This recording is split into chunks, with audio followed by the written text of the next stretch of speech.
Coming up, it's Debbie and my Friday Roundup, and we're going to talk about Kamala's America. Get ready.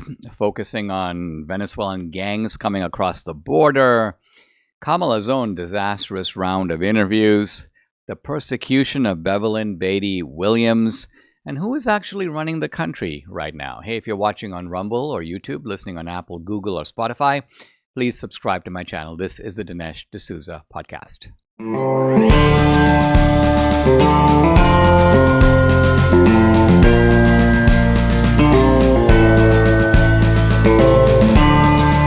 America needs this voice. The times are crazy. In a time of confusion, division, and lies, we need a brave voice of reason, understanding, and truth. This is the Dinesh D'Souza podcast.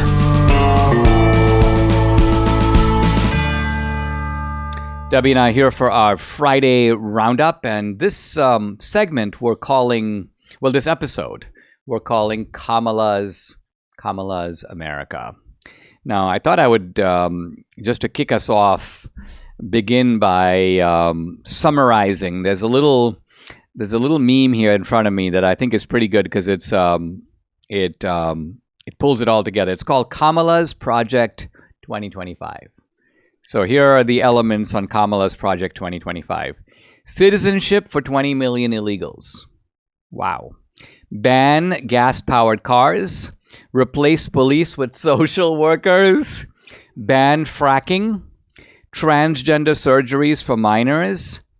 Taxpayer-funded reparations. Pack the U.S. Supreme Court. Government and big tech censorship. Cashless bail for violent criminals, federal takeover of all elections, tax dollars to fund abortions, enforce racist affirmative action, mandate vaccinations, require government approval to buy a gun.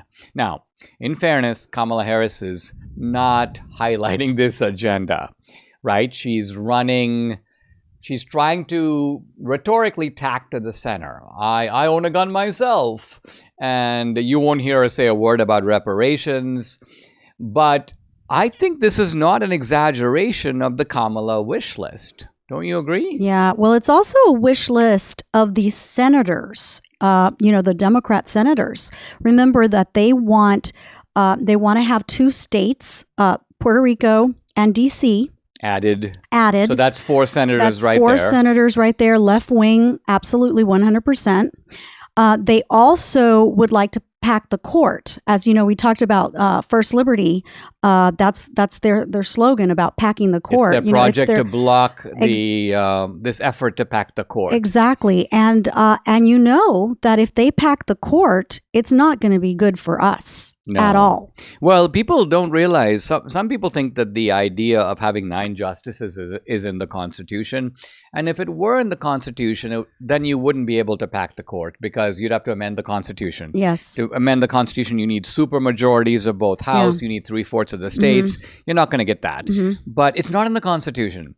You can make a law that says that the court should have 13 members or 14 members. So you're saying this is what the Democrats have in mind. They wouldn't need all 3 houses of Congress to do it. But they could get it. They could get it, especially if they have all 3 houses. Right. If they have all 3 houses. If they have the executive and if they have the other legislative branches, they're off to the races. And we could see 17, 20, 21 judges. It wouldn't be, it's a la Hugo Chavez. That's how many he had to begin, right. And as you know, he packed the court and he packed it with judges that were his puppets, his minions, his people.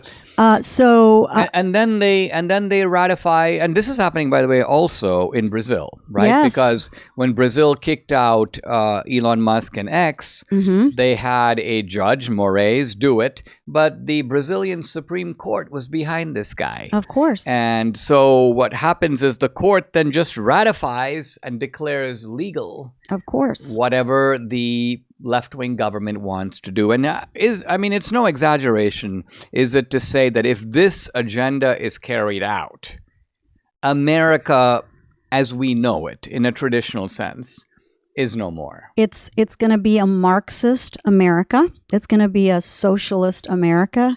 It's going to be a different America. And so if, those of us that are holding out and don't want to go vote because you don't like Trump or you don't like his policies or you don't like his, the way he is or the way he tweets or whatever, think about that ramification, that because you stayed home, you watched this occur. And I mean, I don't know about you, but I would feel really, really guilty if I had the opportunity to stop this and didn't. I mean, think about how people operate in normal life, right? That if you go out to the movies and your child is abducted, just to take an example, you feel bad.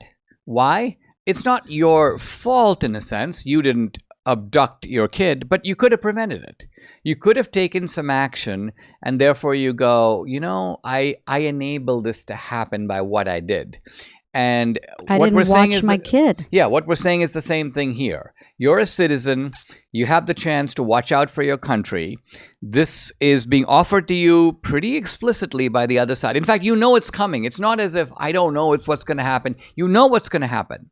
And so if on some spurious either Christian ground or political ground, you go, you know what? I think it's I'm going to get on my moral high horse and be the enabler of this happening. Mm-hmm. Well, you in part caused it to happen. That's right. And as a matter of fact, we're talking about the Senate. The same thing goes for Senator Ted Cruz. You need to go out and vote for him because we cannot afford to lose a senator in Texas because this will make Schumer's dream come true. This is what he wants to do. I mean, when you think about and look, even though we have an electoral college, the truth of it is that you have a handful of powerful states that dominate the country. The left has New York and they have California. So they have probably the two best ones to have. Mm-hmm. But we have Texas. And we don't have anything else that can compete with New York and California except Texas. So I think what you're saying is that to lose Texas is kind of to lose the ball game. It really is, as goes Texas. As goes Texas. And the left knows this, and so they are pouring in enormous resources. So on the one hand, I think you and I made the point that what is odd is all over Texas, we do not see a lot of the Colin Allred signs, which is very telling because in the 6 years ago when Beto O'Rourke ran against Ted Cruz, there were everywhere. Beto signs everywhere. There was also this kind of electricity in the air for Beto. Yeah. You don't have that. But I do notice all over social media, even if I go on YouTube and I'm watching like a chess game, Allred's commercial will come on. Mm-hmm. Yeah. And so Allred is putting a lot of money into the race. The Democrats are on his behalf. They are. And so I think what you're saying is it's critical. It's critical not just to win the presidency, but also to save these critical seats. That's right. Not to mention the fact that if Ted Cruz wins, I mean, the Democrats are probably going to lose the Senate. Probably. I hope so. They're hoping, if they can get an upset with Cruz in Texas, they have a chance to hold the Senate, or at least to go to a 50-50 tie, which of course would mean that the vice president, whoever that is, becomes the deciding vote. That's right. So in a way, Kamala's project for 2025 will happen if we lose the Senate and if we lose Congress, for sure, within a couple of years. I mean, no doubt that they will do everything that they have said they're going to do or not said they're going to do in those 2 years, because they have to make sure that they have everything in place, right? She can't have Congress be Republican and the Senate be Republican and have her dream come true, although she can do some major damage with some executive orders, for sure. We had a dinner party last weekend, and one of the things that somebody brought up was who is voting for these two freaks? Kamala Harris and Tim Walz, right? Yeah. So it is. I think what they're getting at is that there is, when you look at the direction of the country, and most Americans say, I don't like the direction of the country. All right. Then you say, all right, let's look at the personality of the people running, because maybe they're unbelievably electrifying, intelligent, charismatic, subtle. And people go, well, you know what? Even though they made a big mess of it, maybe they'll do better next time. when you look at these two clowns, it's hard to think that things are going to get better. If anything, they're going to get worse. So, and yet the election is close. We can't deny it. So the point is, who is enthusiastic, if anyone, about the Democrats and are like, yeah, we want more of this? Who are the media. The media for sure, the right? Media, and let's talk about that, because even if you're on the left, is this the best representation you can produce? They don't care. They don't care. They don't care. They're going to make something out of nothing, because in their eyes, they have to make sure that Trump does not win. Right. And they don't care if it's a can of orange juice that they have to promote, okay, for president. They will do whatever it takes. They will say whatever it takes to get this woman to be elected. I think that is true. And what are they really protecting in a way? I mean, when people talk about the swamp, we can understand that for federal bureaucrats, they're like, oh, it's my job is at stake. Or if you're in the intelligence agencies, oh, Trump will come in and clean the place up. But if you're at MSNBC or the New York Times, I mean, it's got to be that you see yourself as an apparatchik of this regime. 100%. Has to be, right? Yes. Even though you're not directly benefiting from it, and we don't know. We don't know what will happen if we do become a one-party America with these people. You're saying they might actually join a ministry of propaganda. They might actually be paid by the government. They already have it. But they're not paid by the government, but they already have it by default. Yeah, and look, in theory, there's nothing even that says that they couldn't be, right? Let's look at why. We have NPR. Mm-hmm. NPR is rabidly left-wing, and yet it's fully populated. Now, NPR does raise some money from private institutions, but they're left-wing foundations, and they get government money. So I wonder if for some of these failing journalistic organizations that they're thinking to themselves, well, you know what? It wouldn't hurt so bad if we all go on the government payroll. Now, of course, they're not going to say we're mouthpieces of the government. Like NPR, they'd be like, we're independent thinkers, we're telling you, but everyone knows they are. Everyone knows they are, but this would be a way for them to collect a paycheck. It's freaky, but it could happen.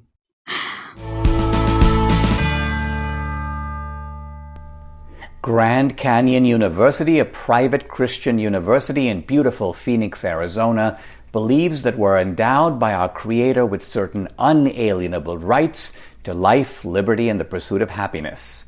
GCU believes in equal opportunity, and the American dream starts with purpose. GCU equips you to serve others in ways that promote human flourishing and create a ripple effect of transformation for generations to come. By honoring your career calling, you impact your family, your friends, and your community. Change the world for good by putting others before yourself to glorify God.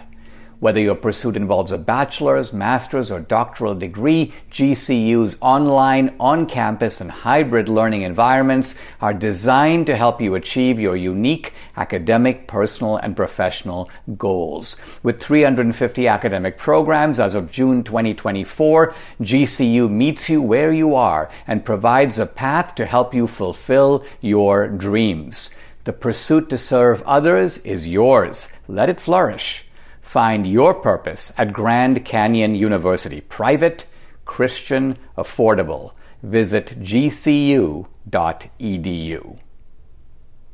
FDNY firefighter Daniel Foley assisted in rescue and recovery efforts at Ground Zero, but Daniel couldn't have known then that his heroism would cost him his life more than 18 years later. His death, like so many others, resulted from 9/11 related illnesses caused by the toxic dust that formed when the Twin Towers collapsed. Victims and first responders are still suffering and dying from 9/11, yet children in this nation are growing up unaware of America's darkest day. Here's where the Tunnel to Towers 9/11 Institute comes in. They're helping educators teach children about 9/11. Tunnel to Towers 9/11 curriculum units have scripted lessons background for teachers, and activities for students. They're based on first-person accounts and designed to meet academic standards. The 9/11 Institute offers the Discovering Heroes book series, a speakers bureau, a mobile exhibit with 9/11 artifacts, and memorial scholarships for the children of the Foundation's program recipients. Help our nation keep its promise to never forget. How can you help?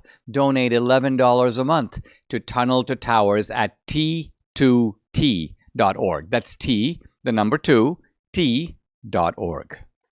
We seem to be in a very interesting and critical phase of the election in which I would argue that both Trump and Kamala are breaking out. And what I mean by that is that for quite a while now, we've been subjected to a media caricature of Trump. He's the evil ogre, and also a positive caricature of Kamala, that she is this wonderful new voice that will be the voice of the future. And so these are the stereotypes on both sides created by the media. But of course, what happens is it's almost like the glass cracks and the real Trump bursts forward, and then the glass cracks and the real Kamala bursts forward, so that people are getting probably a more vivid look at both these candidates. And I would argue that this is actually redounding very much to the benefit of Trump, by which I mean people are seeing, well, just look at the McDonald's episode from last weekend, where Trump is just the most, not only a normal guy, but he's extremely amusing. He says funny things about, like, he's not just there. If Kamala were doing this, it would be very rehearsed. And she would be like, tasting a fry. Very fake. But with Trump, because Trump is an ad-libber, what you see is what you get. He gets into it. He's like, I might come back next week. He's like, maybe I want a job here. This is like not that bad. And of course, what's really funny, of course, is on the one side, Robert F. Kennedy is Make America Healthy Again. Here's Trump, with serving French fries. Which I do not eat. Which you do not eat. I do not eat McDonald's. But what do you think about this idea that Trump is undercutting the media's image of him just by showing this side of himself? Well, I don't, to be honest, the media doesn't go, oh, wow, look at Trump. He's like, look what he's doing. It's amazing. No, instead, they're making fun of him, and they're saying that he's pulling a stunt, and they're really bending over backwards to make it look like it's abnormal and horrible. But how can it work? In other words, think of it this way. Here's Trump. He's in suburban Pennsylvania. There's a giant line of people to be served fries. Yeah. So but the media's not focusing on that. They're not even focusing on the people that come into the window to tell him how much they love him. Immigrants, minorities, poor people. I mean, they won't show that. But they won't. But look, I mean, we have to agree that the MSNBC voter is not deciding this election. In fact, I think I saw Mark Halper, who's a political strategist on the Democratic side, by the way. And Halpern goes, listen, he goes, I'm telling you that this election is not going very well for Kamala Harris. He goes, frankly, if you don't believe me, you don't want to hear this kind of talk, go watch MSNBC. In other words, what he's saying is MSNBC will lull you into a false sense of security. It will create a bubble around you, and you'll feel very good about it, at least until election night. So yes, CNN's not going to show it. MSNBC is not going to show it. But I think what's happened in the country is that those places, which, by the way, at one time, remember, CNN dominated the cable news. They were it. At one point, the New York Times set the agenda. They still set the agenda for the networks. But even somehow, the New York Times plus the networks no longer has over 50% of the country. They're reinforcing their 40%. Some of them do reach the independents, to be sure.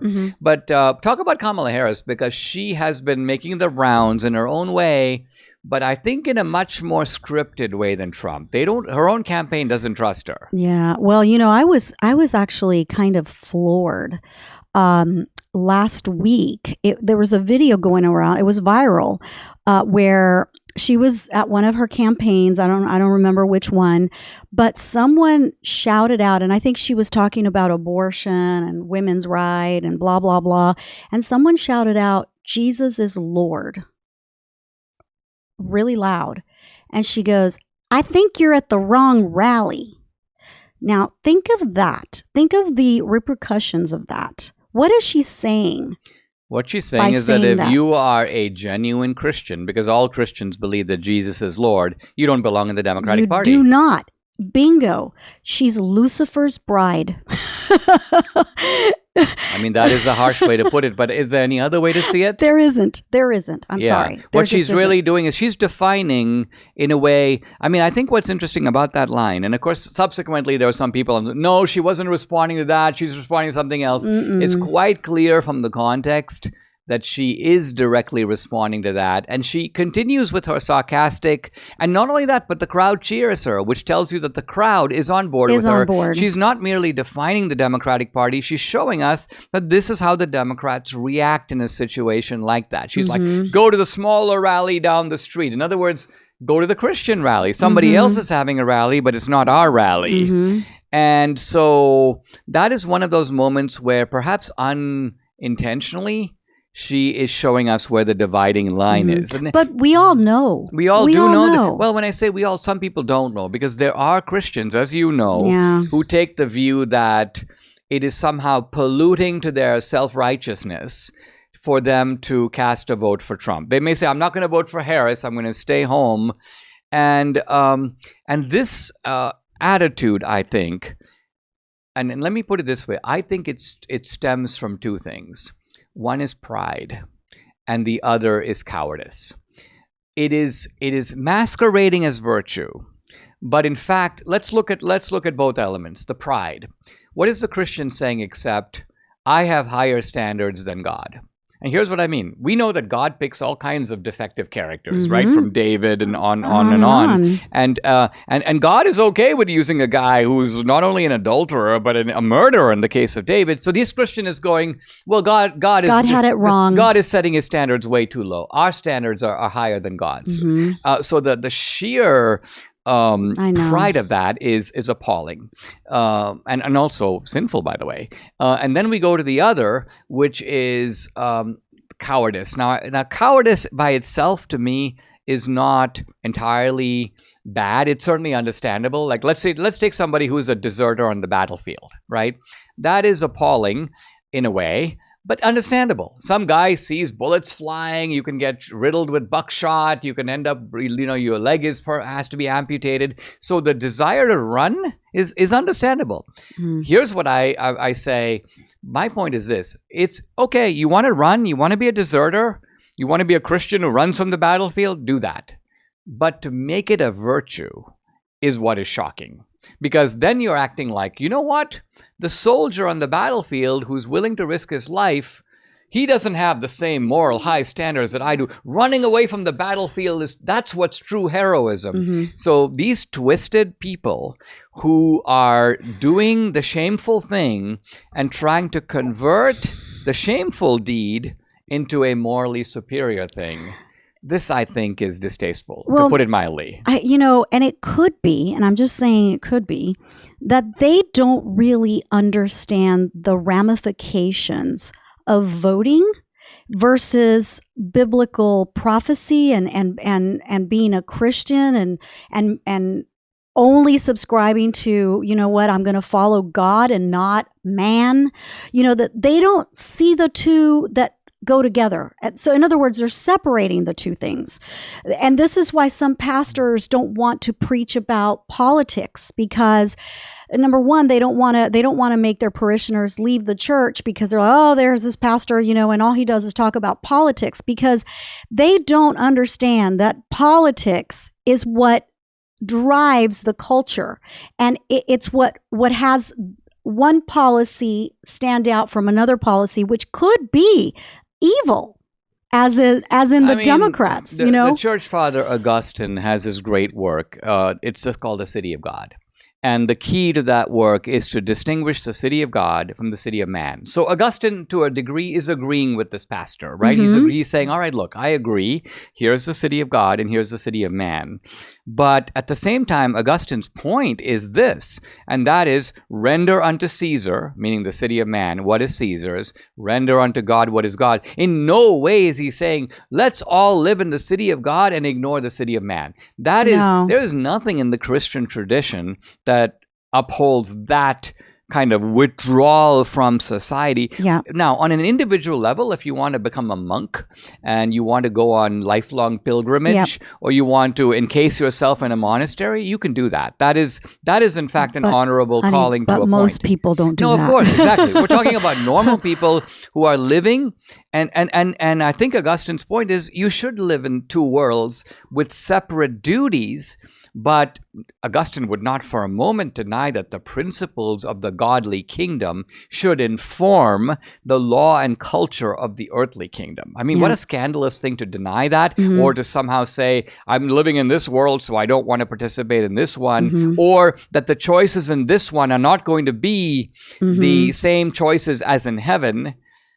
Heaven is a place where, in a way, not only does no one do evil, you can't do evil. You can't. You can't. Because free will is But you can here. You can hear. And there are some people that are evildoers that are doing it right here. And case in point, sometimes I will go through my Facebook and I see some ladies that from Bible studies way back that are talking about like the trans movement and all of those just horrible things that are happening in our society, and they can't make heads or tails out of it. They don't understand why it's happening and all of that, but yet they're far removed from the political world. Like they don't see the two merging. Oh, interesting. It's almost like they think that some disturbing ill wind is blowing through our culture. And, I think there's a tendency of people to sort of, I don't know what's happening here, right? But look, nobody's asking you to know what's happening here. What we're asking you to recognize is that this is very twisted and out of line with a distinction. Look, if you think about it, no one comes into the world other than as male or female, right? No one is born a generic human being. Have you ever seen one? I haven't. So this is as fundamental a distinction as you can imagine. And so to attack it, it's far more perverted than talking about racial distinctions, which are far more surface. Or let's say, you're from Venezuela, I'm from India. That distinction is trivial compared to the fact that there's a biological difference between male and female. Yeah. So you don't have to understand it to know this is very twisted. No, but I'm just saying they don't understand. They don't understand which political party is doing it. That's where I'm getting at. They don't read get the political exactly. tea leaves. They do not, and hopefully they will at some point. Well, yes. We are officially in that time of year where eating becomes way off balanced. Debbie goes, yeah, Dinesh, for you it does, but not for me. Well, parties, holidays, family gatherings always mean more snacks, more sweets, and generally indulging in all the wrong foods. And when your eating habits get off balance, well, so can you. That's why I strongly recommend Balance of Nature daily supplements. This is what they look like. This is fruits and veggies in a capsule, the fruits and veggie supplements. They're sourced from whole fruit and vegetable ingredients, all the things you may be missing, all the things you need to make up for being off balance during this eating season. Well, make sure you're getting more of a variety of fruit and vegetable ingredients every step of the way with Balance of Nature. Start a trend toward better health today with my special startup offer. Whether you order online or call them direct, you got to use promo code America and you'll get 35% off plus free shipping and a money-back guarantee. Here's how you get started. Call them 800-246-8751. Again, 800-246-8751, or go to balanceofnature.com. When you use discount code America, you get it all. 35% off, free shipping, and a money-back guarantee. Mike Lindell is a great guy. He's got a heart of gold, and Mike and MyPillow love giving back to those in need. They sent a truckload of 14,000 MyPillows to those impacted by Hurricane Helene. But even though he loves to give back, a large retail store just canceled a huge order that had already left the warehouse. And so besides giving to those in need, Mike wants to pass a bunch of savings directly on to you. For the first time ever, you get a standard classic MyPillow for wholesale prices, just $14.88. But it gets better. For a limited time, they're offering their entire classic collection at wholesale prices. Get queen-size MyPillows for just $18.88. Upgrade to a king for only $1 more. Get the body pillows for $29.88. Multi-use MyPillows, only $9.88. Go to mypillow.com, use promo code Dinesh, or you can call 800-876-0227 to take advantage of wholesale pricing for the first time ever. On top of that, get free shipping on orders over $75. They've never been offered prices this low before. Again, the number to call, 800-876-0227, or go to mypillow.com. When you use promo code Dinesh, you get the standard MyPillow for just $14.88, the lowest price ever. There are limited quantities at this price, and once they're gone, they're gone. In this next segment, we want to talk about a very disturbing case, the case of Bevelyn Beatty Williams, which is quite familiar to us and close to us in a sense, because we featured Bevelyn in the film Police State. But maybe we could begin in the broad way by talking about how the Democratic police state has come a fair way under Biden and Harris, and where is it going to go if they got another term, if we now have Harris and Walz? Yeah, well, I mean, that is what's really scary is, I had no idea how many of these like January 6ers and people facing jail time with the FACE Act but all of that is interconnected because it's all part of the deeper, well, it's Merrick Garland, yes. Right? Merrick Garland, in my view, is the Himmler of the Democratic police state. Yeah, he's the crackdown man, and he does it as Himmler. Himmler, in a way, was a very almost effeminate in his style. No, I mean, he was like one of these guys with a monocle, and his writing was very well crafted. So he was a finicky guy, but that finickiness was connected with this monstrous regime that he was part of. Now, obviously, I'm not claiming that Merrick Garland is running gas chambers, but I'm saying this is a ruthless manipulator of the law, right, in the manner that you describe. And it's not just Trump, and it's not just January 6th. It is pro-lifers. I mean, this guy would lock up gun owners if he could. He would lock up churchgoers if he could. Interestingly, he's a complete thug with a badge. Interestingly, this whole notion of the FACE Act came about after Roe v. Wade was overturned. Right. It was almost a direct, like, retaliation, right? Yes. And so we saw this with several people, and Bevelyn. I mean, her case is heartbreaking because let's talk about the case. Well, I mean, her husband Ricky posted a beautiful and heartbreaking video on Instagram where he was talking about, because Bevelyn has like a 2-year-old and she has like I think a 4 or 5-year-old. So think about it. They want to lock her up for an extended period of time. What is her sentence? 2 years? 3 years? 3 years. 3 years. So imagine depriving a child of... And again, what did Bevelyn do? Did she break into a bank? No. She's protesting on the street outside an abortion clinic in New York City. This is on Margaret Sanger Street. And at one point, she comes up toward the door. Someone claims on the other side, obviously Bevelyn couldn't see them, that they opened the door, bumped into Bevelyn, and got their hand or finger caught in the door.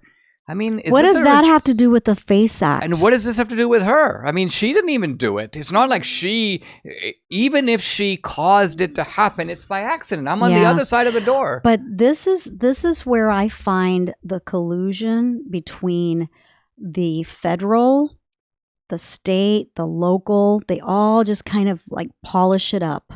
Yeah, you they know? all work together as they have been working together in the Trump cases. I mean, Exactly. we were going down the list and talking about how you've got Alvin Bragg, and he's in New York, and he's on the federal side. But then you got Fani Willis. She's a county prosecutor, Fulton County. And then you've got a federal guy, which is Jack Smith down in Florida. So they have federal, they have state, they have local. They're able to coordinate this across all these divisions.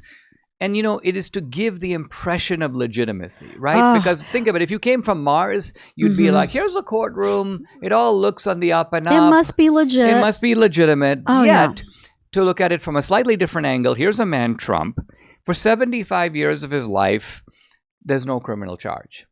And then, in 1 year, and it happens to be the 1 year he's running again for president, 91 criminal charges are unloaded on him. I mean, no, most people see they see what that. it is. Yeah. But again, as I was saying about Bevelyn, this is something that is happened to her, and it's horrific because you feel as though you can't do anything about it.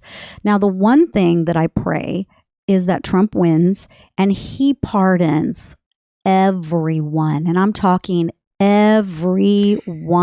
And I would go further. I think that not only, and let's talk about this. On January 6th, I've heard some people say, and even Trump has said, I'm gonna look at pardoning all the nonviolent guys. I would pardon every single one of the January 6th defendants without exception. Yeah. Why? Because if you have a systematic violation of the civil rights of a group, it doesn't matter. Quite honestly, it doesn't matter if some of them were violent.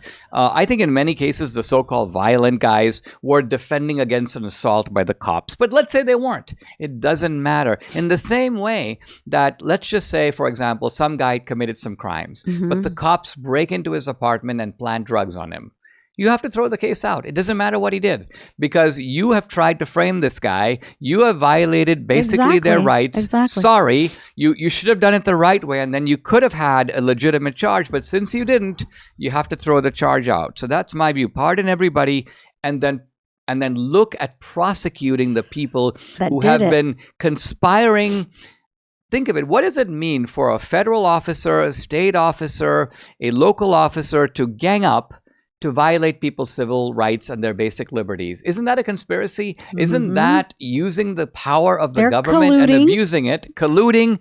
And there are statutes against collusion and against racketeering and against conspiracy. We have RICO laws. We have U.S. Statute 242, which talks about government agents violating the rights of people to seek employment, to basically live their normal life, enjoyment of their civil rights. Yeah. Not These to laws mention exist. with Trump, election interference. Election interference. Which, it's like it's projection, because everything that they said Trump did, they actually did. And there's a big federal accordion of statutes. And I think we need to have a lot of people with a lot of competence go through those statutes and go, we can use this statute to go after this guy, and we can use this statute to go after that guy. Now, this is not how Republicans think. No. And the Republicans generally are, it's never been used that way before. I'm like, there's always a first time. Yeah. So a different psychology, a tougher spine on the Republican side than we've seen before. Back to Bevelyn. I mean, we've helped Bevelyn, you and I have, and I think we should help her more, because these are the people who are the lions of our side. I mean, Bevelyn has a big heart. Think of it. First of all, she's a woman without major resources. She's essentially running a small ministry. These are people who go on the front line and so sometimes when I'm talking to people who are so begrudging of their dollars and they're so begrudging of helping, I'm like, I just feel such a sense of frustration, because I think you have resources and you're putting so little up. Whereas people like Bevelyn have so little and they put so much up. By the way, there's a Give, Send, Go, I believe, for Bevelyn. You can contribute directly if you want to help her. But these wrongs have to be rectified. They do. And the interesting thing, is with even looking at Kamala's America, notice too how the media and the left treat January 6th prisoners. or Right. even these people, like, oh, they're horrible, or they're like criminals, lock them up. And then you have these criminal gangs, in particular, the criminal gang from Venezuela, Tren de Aragua, come in and wreak havoc on our society.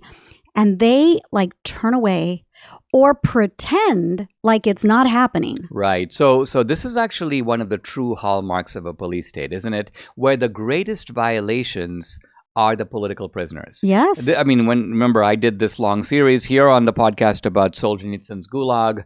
The people who are dissidents against the Soviet regime are far worse than the murderers. They're far worse than the burglars, and they're treated that way because they threaten the regime. So Bevelyn threatens the regime.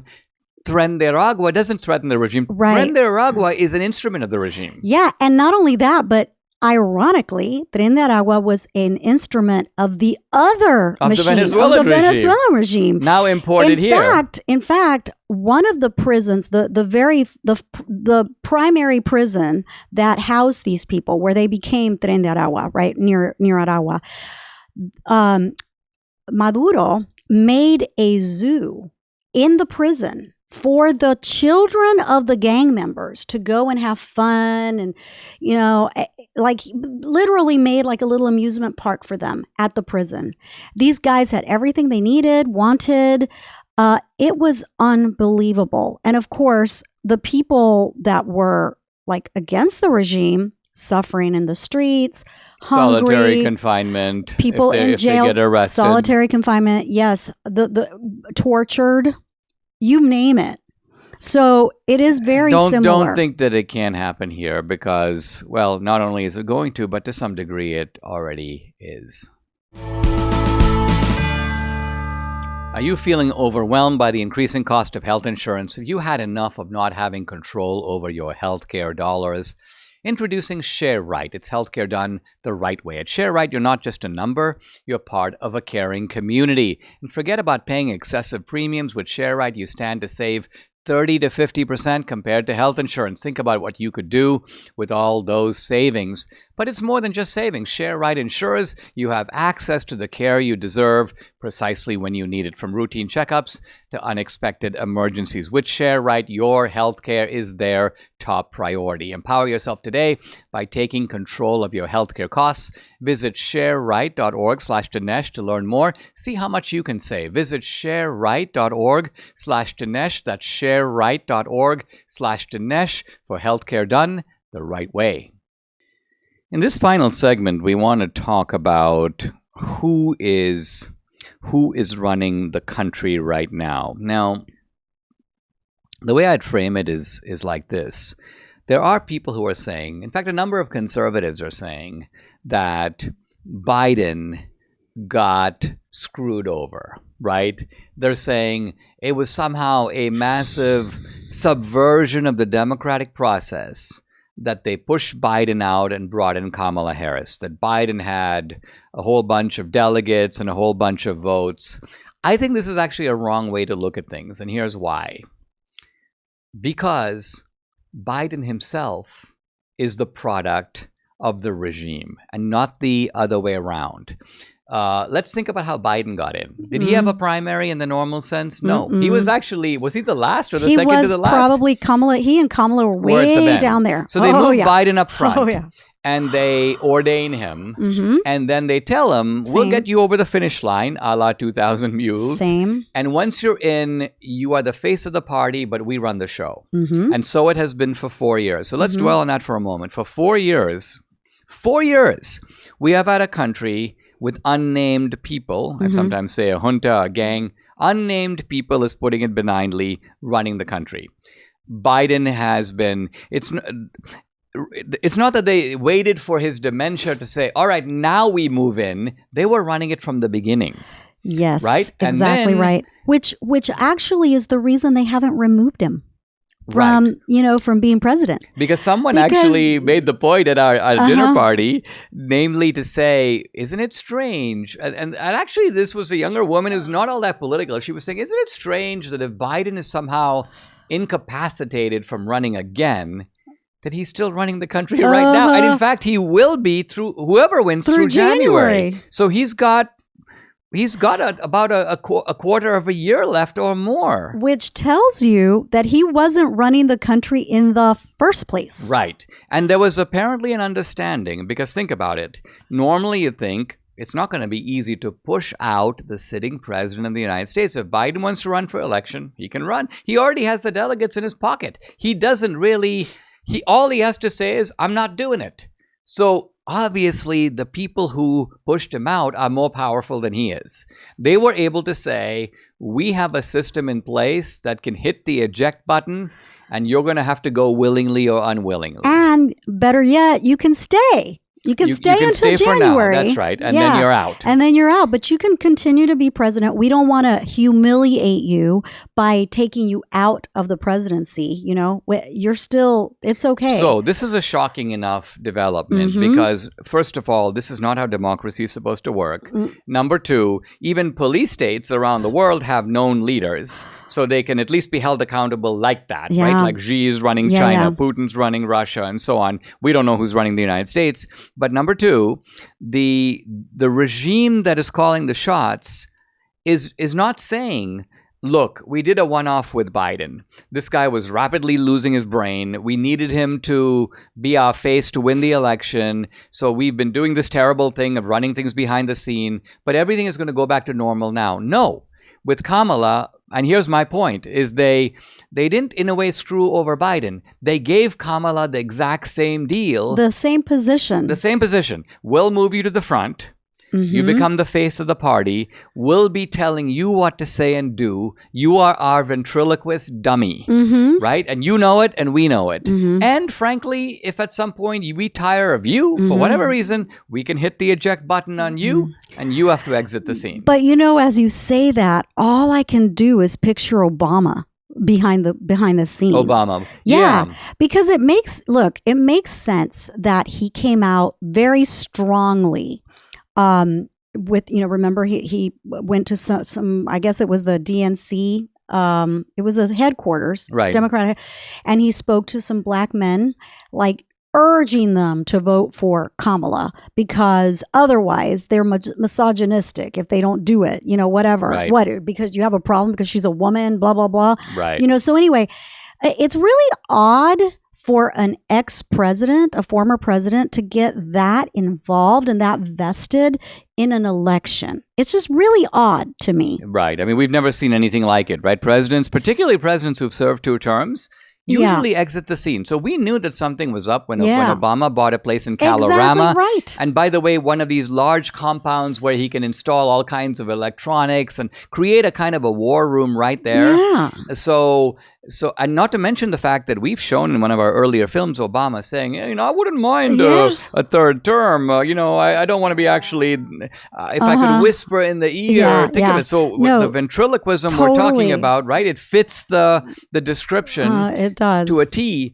And I also think that what has Obama kind of got in it? Okay, so obviously he wants to run the country. He has his agenda. But I think that ever since the Reagan Revolution came to an end, which it did in 2008, it's been, you have Obama and then you have Trump, who is the anti-Obama. Yes. Remember Trump? I mean, when Trump comes out and goes, I'm gonna hire some investigators to find out where Obama was really born. Yeah. It's like Trump put his hat into the... Trump ruined the Obama revolution. He did. Yeah. And Obama, wanting to continue his revolution, I think interjected himself in these two people, Kamala and Biden, because I believe that he has a vision for America. He wants to remake America.